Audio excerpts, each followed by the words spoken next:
Introdução à análise experimental do comportamento. Aula 9. Esquemas de reforçamento. Bem-vindos de volta ao canal Estudante de Psicologia. Bem-vindos de volta à nossa série de estudos sobre análise experimental do comportamento. Você já percebeu, se estamos na aula 9, que já estamos chegando à nossa reta final, a reta final da nossa série de estudos. E nessa aula, vamos responder a uma das perguntas mais intrigantes da nossa área. Por que alguns comportamentos são tão difíceis de extinguir, mesmo quando param de dar resultado? Pense bem, se você aperta o interruptor e a luz não acende, você tenta mais uma ou duas vezes e desiste. Mas se você está jogando um jogo no celular ou rolando o feed do Instagram, você pode passar horas fazendo o mesmo movimento, mesmo que a maioria das postagens não te interesse.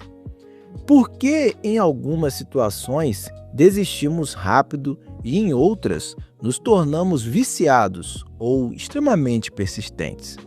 A resposta não está na força de vontade, mas nos esquemas de reforçamento. Eu sou Jefferson Green, estudante de psicologia e seu melhor amigo na busca pelo conhecimento profundo da ciência da psicologia em suas várias faces. E nessa aula, aula 9, vamos entender as diferentes formas de distribuir o reforço no tempo e na quantidade de respostas. Reforçamento contínuo versus intermitente. Segundo Moreira e Medeiros, a primeira grande divisão que precisamos entender é entre o reforço que vem sempre e o reforço que vem de vez em quando. Reforçamento contínuo. Aqui, toda vez que o comportamento ocorre, ele é reforçado. Exemplo, cada vez que você gira a maçaneta da sua porta, ela abre. A função é o melhor esquema para aprender um comportamento novo. Se você está ensinando um truque para o seu cachorro, você dá um biscoito todas as vezes que ele senta.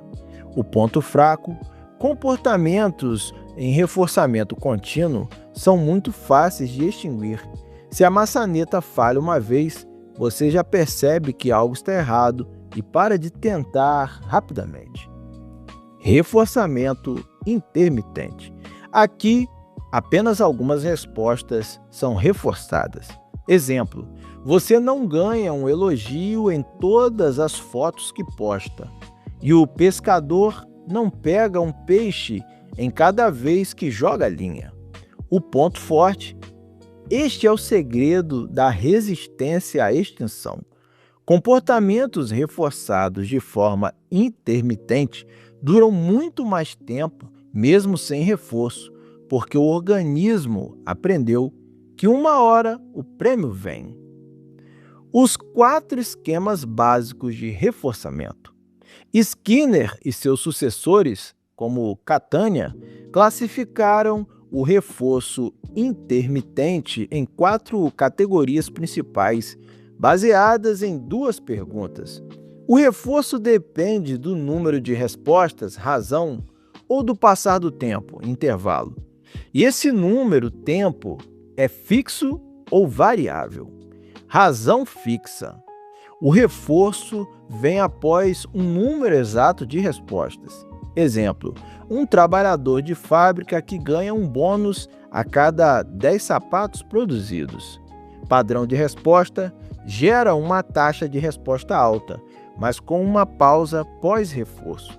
O sujeito trabalha rápido, ganha o prêmio, descansa um pouco e volta a trabalhar rápido. É o famoso descanso do guerreiro. Razão variável. O reforço vem após um número de respostas que muda a cada vez, em torno de uma média. Exemplo, o caça-níquel ou as redes sociais. Você pode ganhar na primeira tentativa, na 10ª ou na 100ª. Você nunca sabe qual será a próxima. Padrão de resposta é o esquema mais poderoso da psicologia. Gera uma taxa de resposta altíssima e quase sem pausas. O sujeito não para porque a próxima resposta pode ser a vencedora. É a base do vício em jogos. Intervalo fixo. O reforço fica disponível após o passar de um tempo exato, desde que a resposta ocorra após esse tempo. Exemplo: estudar para a prova mensal. O reforço, a nota, só estará disponível no dia X. Padrão de resposta gera o chamado efeito de concha. No início do intervalo, ninguém faz nada. Conforme o prazo se aproxima, a frequência do comportamento sobe loucamente. Quem nunca deixou para estudar tudo na noite anterior? Intervalo variável. O reforço fica disponível após intervalos de tempo que mudam. Exemplo: esperar por uma mensagem importante ou verificar o e-mail. A mensagem pode chegar a qualquer momento. Padrão de resposta gera uma taxa de resposta constante e moderada. Você não se mata de trabalhar, mas também não para de verificar, porque o reforço pode estar maduro a qualquer instante. A resistência à extinção. Por que não paramos? Aqui está o ponto mais sofisticado dessa aula. Imagine dois ratinhos, o ratinho A e o ratinho B. O ratinho A viveu em reforçamento contínuo. Apertou a barra, ganhou comida. Sempre apertou a barra, ganhou comida. O ratinho B viveu em razão variável. Apertou várias vezes, ganhou às vezes. Se desligarmos a máquina de comida, extinção, o rato A vai desistir em minutos. O rato B pode passar horas apertando a barra. Mas por que isso acontece? Acontece porque, para o rato B, a falta de comida parece apenas um intervalo longo antes do próximo prêmio. Ele já está acostumado a falhar. Aplicação na vida real. Sabe aquele relacionamento ioiô, onde a pessoa te trata bem uma vez e te ignora 10? Isso é um esquema de razão variável. É por isso que é tão difícil sair de relações abusivas ou tóxicas. O reforço intermitente cria uma dependência biológica e comportamental fortíssima. A culpa não é da mente. Muitas vezes ouvimos que alguém é persistente ou teimoso, como se fosse um traço de personalidade. Para a análise experimental do comportamento, a persistência é apenas o resultado de uma história de reforçamento intermitente. Se você quer que um hábito dure, comece reforçando sempre para aprender e depois passe a reforçar de vez em quando para manter. É o que chamamos de adelgaçamento do esquema. Preste atenção novamente: se você quer que um hábito dure, comece reforçando sempre para aprender e depois passe a reforçar de vez em quando para manter. É o que chamamos de adelgaçamento do esquema. Referências e ciência. Catânia e Skinner. Como descreve Catânia, os esquemas de reforçamento mostram que o comportamento é sensível à estrutura temporal do ambiente. Skinner, no livro Ciência e Comportamento Humano, utilizou esses dados para criticar sistemas de ensino e de trabalho que usam apenas intervalos fixos, como salário mensal, que muitas vezes geram baixa produtividade logo após o pagamento. Nessa aula você descobriu as engrenagens ocultas que controlam a nossa persistência e o nosso engajamento. Vimos que a forma como o reforço é distribuído é tão importante quanto o reforço em si. Entendemos por que as redes sociais nos prendem tanto e por que é tão difícil desistir de algo que às vezes funciona.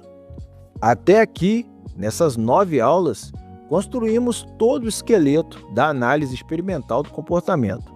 Fomos do reflexo inato à sofisticação dos esquemas de reforço.